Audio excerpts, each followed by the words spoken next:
Hello friends, welcome to our YouTube channel. In this video, I am gonna tell you about how you can clone your WhatsApp in your Poco C71 smartphone.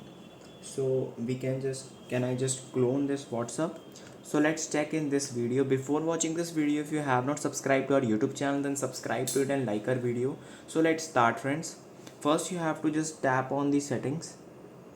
You can just simply go to the settings from here and click on apps, and you will see if it is there is a dual screen, and you can see there is no feature in this, and you can check in by clicking on security.